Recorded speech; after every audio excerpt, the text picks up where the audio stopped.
নমস্কাৰ বন্ধু বান্ধৱীসকল RJ job info YouTube চেনেলটোলৈ মই আজি আপোনালোকক পুনৰবাৰ স্বাগতম জনাইছোঁ। আজি এই ভিডিঅ'টোত আপোনালোকৰ কাৰণে লৈ আহিছোঁ যে চিন আপ আপোনালোকে কেনেধৰণে এক্সিলেণ্ট মাৰিব পাৰিব, তাৰ কাৰণে আপোনালোকে কি প্ৰেক্টিছ কৰিব লাগে আপাৰ বডিটো ষ্ট্ৰং কৰিবলৈ। যেতিয়া আমাৰ আপাৰ বডিটো ষ্ট্ৰং হৈ থাকিব তেতিয়াহে আমি এনেধৰণে এক্সিলেণ্ট চিন আপ মাৰিব পাৰিম। যদিহে আপোনালোকে চিন আপ 4টা 5টা মাৰিব পাৰে তেতিয়াহ'লে আপোনালোকৰ কাৰণে এই ভিডিঅ'টো ইম্পৰ্টেণ্ট হ'ব। ভিডিঅ'টো অলপো স্কিপ নকৰাকৈ শেষলৈকে ভিডিঅ'টো চাই থাকিব। যদিহে আপুনি মোৰ চেনেলত প্ৰথমবাৰৰ বাবে আহিছে চেনেলটো ছাবস্ক্ৰাইব কৰি ৰাখক, কাৰণ এনেধৰণৰ ভিডিঅ'ৰ লগতে আপোনালোকে মোৰ চেনেলত জিকে জিএছ ৰিজনিং ভিডিঅ'সমূহ পাই থাকিব। আহক বেছি পলম নকৰি আজি এই ভিডিঅ'টো আৰম্ভ কৰোঁ। নম্বৰ 1 এক্সাৰচাইজটো হৈছে আপোনালোকে এনেধৰণে ধামটো ধৰিব 1 2 3 4 5 6 7 8 9 10। এনেধৰণে আপোনালোকে বডিটো লাহে লাহে তললৈ আনি থাকিব, 10লৈকে আপোনালোকে কাউণ্ট কৰিব। এনেধৰণে আপোনালোকে 5টামান ছেট মাৰিব, তেতিয়া আপোনালোকৰ গ্ৰিপটো অকণমান মজবুত হ'ব। নম্বৰ 2 হৈছে পুছ আপ। পুছ আপ কৰিলে আমাৰ আপাৰ বডিটো পাৱাৰ বাঢ়ে, পাৱাৰ বাঢ়িলে আমি হাতত জোৰ যেতিয়া পাম, হাতত জোৰ পালে আমি চিন আপটো আৰামছে মাৰিব পাৰিম।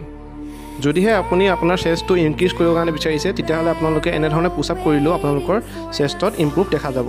এনেধৰণে আপোনালোকে 30টাকৈ 90টা আপোনালোকে মাৰিবৰ কাৰণে চেষ্টা কৰিব।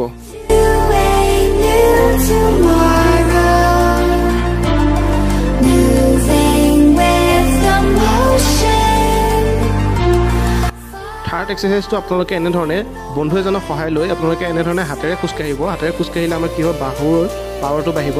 যেতিয়া আমাৰ বাহুৰ পাৱাৰটো থাকিব তেতিয়া আমি বডিটো ওপৰলৈ উঠাবৰ কাৰণে শক্তি পাম। এতিয়া এনেধৰণে আপোনালোকে 30 মিটাৰকৈ আগবাঢ়ি যাবৰ কাৰণে চেষ্টা কৰিব।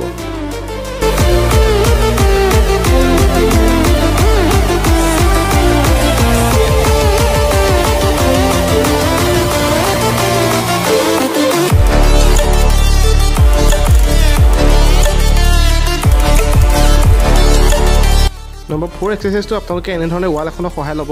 ৱালখনত আপোনালোকে এনেধৰণে মই যেনেধৰণে পাৰফৰ্ম কৰিছোঁ ঠিক তেনেধৰণে আপোনালোকে এনেধৰণে 30 ছেকেণ্ডকৈ ৰখিবৰ কাৰণে চেষ্টা কৰিব। এনেকৈ 30 ছেকেণ্ডকৈ আপোনালোকে 90 ছেকেণ্ড ৰখিলে আপোনালোকৰ বাহুত পাৱাৰ আহিব। যেতিয়া বাহুত পাৱাৰ আহিব আপোনালোকে এক্সিলেণ্ট আৰামছে মাৰিব পাৰিব। আৰু 5 নম্বৰ এক্সাৰচাইজটো আপোনালোকে দেখা পাইছে চাগে মই কেনেধৰণে পাৰফৰ্ম কৰিছোঁ।